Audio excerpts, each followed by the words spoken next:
Mimi is in St. Paul listening on KTNF. Hey, Mike. Hi. Well, I'm confused. I want to talk about Israel. And so, can you even imagine any other country in the world allowing 530 rockets to fall before it took a step to defend itself? And then hearing the last segment, you guys were talking about not wanting to help fund the Iron Dome. The Iron Dome isn't just to protect Israelis. It's also so that they don't have to fire back and cause casualties in these areas of the Gaza Strip where the population is so densely populated. I just don't know. Tell me what you think would be an acceptable... When are the Israelis supposed to defend themselves? How can they do that? Well, wait a second, Mimi. Let me just turn it around and ask you something. You are a family. You have lived in St. Paul, Minnesota for your family and your antecedents for probably, let's say, 100 years. And all of a sudden, I show up on your doorstep, literally on your doorstep. And I say to you, Mimi, get out of this house.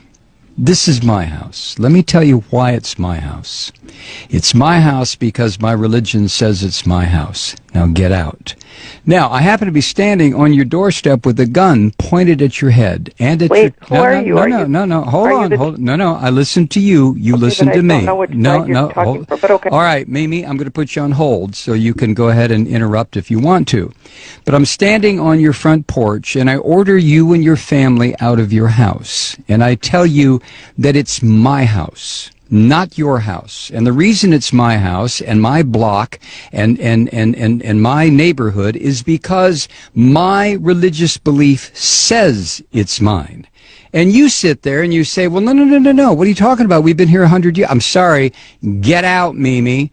So you leave. And the reason you leave is because you know if you don't, I'm going to blow up your house and probably blow up your family. So you leave. And you move down the street.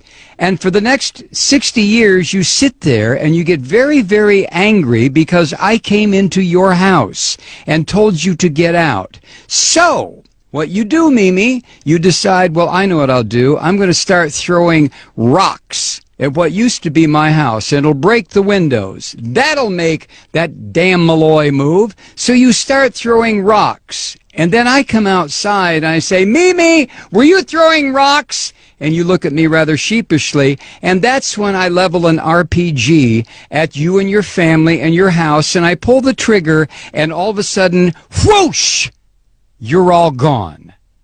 Now, which is the terrorist? You tell me.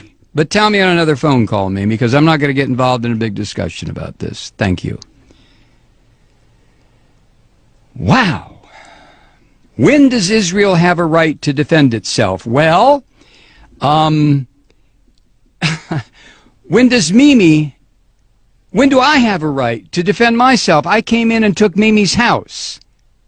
So if Mimi attacks me, who's going to say, well, Malloy, you have a right to defend yourself because Mimi's attacking you? And somebody else will say, yeah, but you took Mimi's house. Yeah, but, possession is 9/10 of the law. Nah, possession is 99.9% of the law. And besides, God gave me this land. What the hell is Mimi doing on it? All I had to do was come here and remind her, Mimi, get out. God gave this land to me.